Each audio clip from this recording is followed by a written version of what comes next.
Okay, well, hello everyone. Welcome back. Welcome to our channel, Learners Pro by Reshma. Right, ఇవాళ మన current affair వచ్చేసి ఏంటి అంటే నీరజ్ చోప్రా గారు ఆయన అనుకున్నటువంటి రికార్డ్ ని బ్రేక్ చేశారు. That is 90 meters mark. ఆయన ఎప్పటి నుంచో ఈ రికార్డ్ ని బ్రేక్ చేయాలి, 90 మీటర్స్ లో జావెలిన్ త్రో చేయాలి అని చెప్పి సిన్స్ ఆయన కెరీర్ బిగినింగ్ నుంచి అదే ప్రయాస పడుతున్నారు.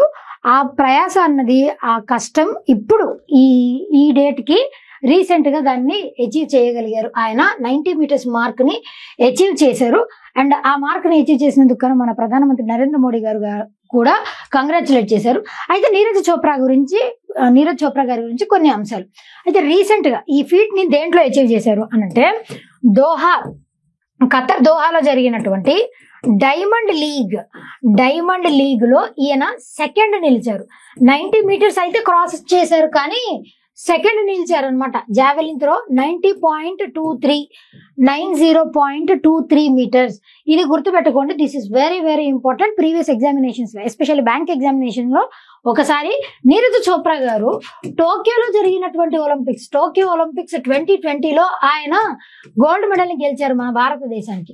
అలా గోల్డ్ మెడల్ ని గెలిచినందుకు గాను మన మోడీ గారు August 7th ని జావెలిన్ త్రో డే గా డిక్లేర్ చేశారు. ఈ declared August 7th as javelin throw day. This is also very important. ఇది గుర్తుపెట్టుకోండి. టోక్యో ఒలింపిక్స్ లో ఒకే ఒక గోల్డ్ మెడల్ ఎవరి వల్ల సాధ్యపడింది అని అంటే నీరజ్ చోప్రా గారి వల్ల సాధ్యపడింది. And he is from the state, Neeraj Chopra గారు హర్యానా. ఇప్పుడు ఎంత ఆయన రికార్డ్ 90 మీటర్స్ క్రాస్ అవ్వాలి అనుకున్నారు, ఆ రికార్డ్ ని బ్రేక్ చేశారు. 90.23. ఏ ఛాంపియన్షిప్స్ లో? దోహా డైమండ్ లీగ్ లో ఆయన సిల్వర్ 2వ స్థానంలో నిలిచారు. గోల్డ్ మెడల్ ఫస్ట్ ఎవరున్నారు అని అంటే జర్మనీకి చెందిన జూలియన్ వెబర్.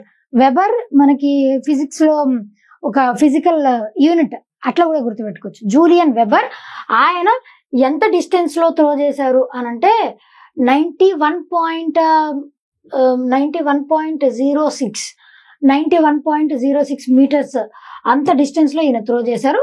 మన నీరజ్ చోప్రా గారు వచ్చేసి 90.023 మీటర్స్ డిస్టెన్స్ లో త్రో చేశారు. ఈయన జర్మనీకి చెందిన వ్యక్తి. ఫస్ట్ అచీవ్ అయినటువంటి ఫస్ట్ ప్లేస్ లో నిలిచింది ఆయన, జర్మనీకి చెందిన జూలియన్ వెబర్.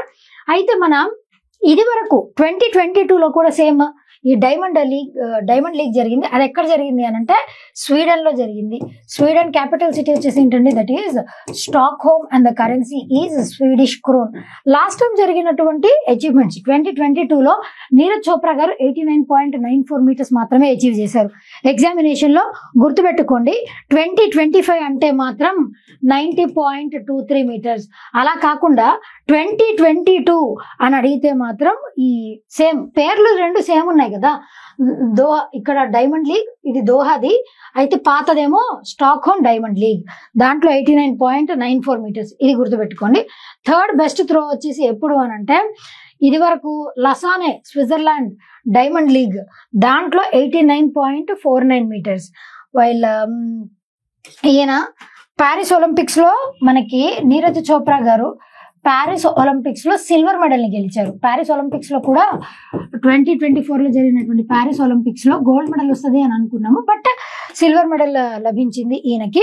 ఆ సిల్వర్ మెడల్ లభించినప్పుడు ఎంత డిస్టెన్స్ లో త్రో చేశారు అని అంటే 89.34 మీటర్స్ డిస్టెన్స్ లో త్రో చేశారు. ఈవెన్ టోక్యో ఒలింపిక్స్ అప్పుడు కూడా ఇంత డిస్టెన్స్ లో త్రో చేయలేదు. టోక్యో ఒలింపిక్స్ అప్పుడు 87.58 మీటర్స్ డిస్టెన్స్ లో త్రో చేశారు. ఆయన కూడా గోల్డ్ మెడల్ లభించింది. ఇది మన నీరజ్ చోప్రా గారి గురించి అంటే డీటెయిల్స్. అంటే ఇప్పటి వరకు ఆయన హిస్టరీలో ఉన్నటువంటి 3 మేజర్ రికార్డ్స్. అండ్ ఆయన ఈ రికార్డ్ ని ఆయనే బ్రేక్ చేసుకున్నారు. ఈ 90 మీటర్స్ రికార్డ్ ఏదైతే ఉందో దాన్ని బ్రేక్ చేయాలనుకున్నారు, అది బ్రేక్ చేశారు. కాబట్టి నీరజ్ చోప్రా గారు అది అచీవ్ చేసినటువంటి day, that is gold medal సాధించారు కదా టోక్యో ఒలింపిక్స్ 2020లో, that is on August 7th ని మన మోడీ గారు జావెలిన్ త్రో డే గా కూడా డిక్లేర్ చేశారు. ఇది కూడా ఇంపార్టెంట్. ఇవన్నీ ఆయనకి సంబంధించి ఇంపార్టెంట్ పాయింట్స్. ఆయన రికార్డ్ ని ఆయన బ్రేక్ చేసుకున్నారు. అది ఇంకా ఫర్దర్ అప్డేట్స్ కోసం మన ఛానల్ని ఫాలో అవ్వండి. And current affairs live sessions కూడా మనం ప్లాన్ చేసాం, వాటిని కూడా ఫాలో అవుతూ ఉండండి. Until then thank you.